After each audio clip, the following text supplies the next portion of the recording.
Hey everyone, this is Codemic and welcome to this new episode of a new series called Wayback.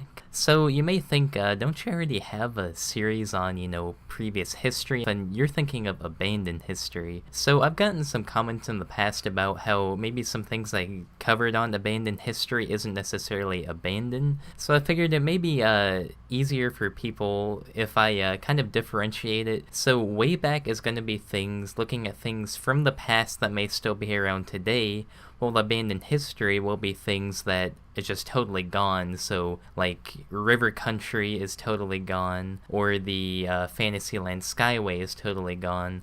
But things like Main Street that we're going to take a look at today in the Magic Kingdom in general, it's still there, obviously, Disney World and the Magic Kingdom, but there's still things have changed, and it's really cool to just look at the past and see how things have changed. So let's dive into today's episode on the beginning of the Magic Kingdom. If you visit CNN at all, you've seen a recent article called "The Birth of the Magic Kingdom."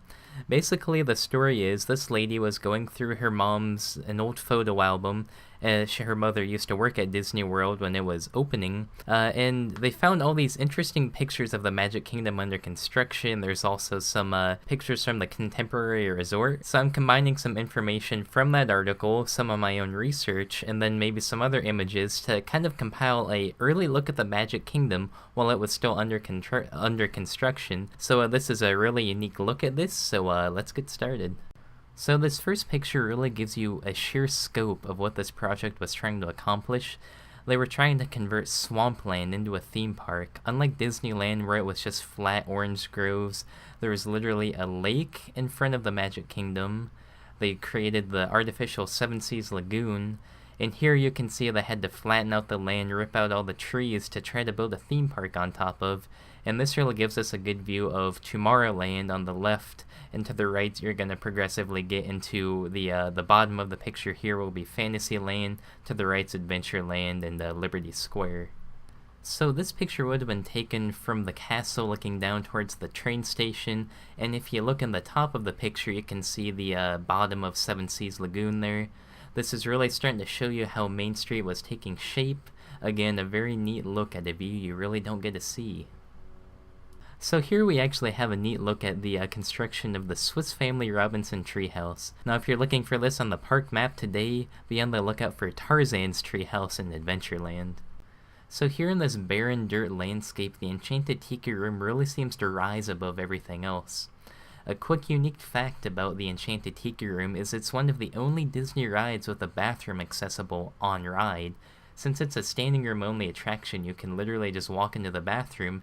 And they actually put this bathroom here because this ride was originally supposed to be a restaurant, so you're supposed to be able to sit and enjoy a meal there in Adventureland and have the birds singing above you.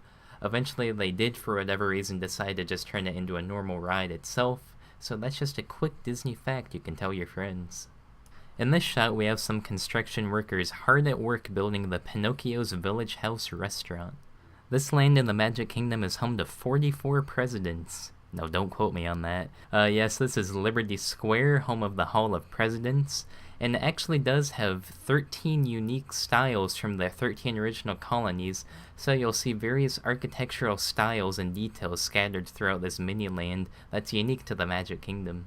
So here we have a shot of Main Street USA and one of its side alleys here. Now this is a really neat look at the way Disney uses forced perspective to make buildings look taller. So the first story of all the buildings are normal scale, you go up to the second story and it's 5/8 scale, and you go up to the third story and it's half scale, so this makes all the buildings look taller than they really are. Here we have some of the mosaic tiles that are inside Cinderella Castle and the tunnel that leads into Fantasyland. So here's a nice view of Cinderella Castle, and if you were to look through those curved glass windows, that's where the Dream Suite you hear so much about. If you've ever gotten to sleep in the Dream Suite, or at least been in it, leave a comment below, tell me what it was like, I've always wondered. Just an incredible shot here of the contemporary resort when it was just the A-frame, just the steel beams sticking out there, and you can see the monorail track is being built and you can see where it's going through the contemporary tower. Just a really neat shot and something that you can really appreciate the engineering that went into building the contemporary tower, which also used modular construction. The room down to the toilet paper next to the toilet was already put into place, and they just slid them into the steel slots. So I hope you enjoyed the inaugural episode of Wayback. If you have any future ideas for shows, please leave a comment in the comment section below or send me a message. I'd love to hear from you. Don't forget to like and share the video. That really helps just drive traffic and gets more people interested. And I hope you learned something interesting about Disney history. Again, one of my favorite topics to cover. There's always something new to learn with it. So this has been Codemic, and I'll see you guys real soon.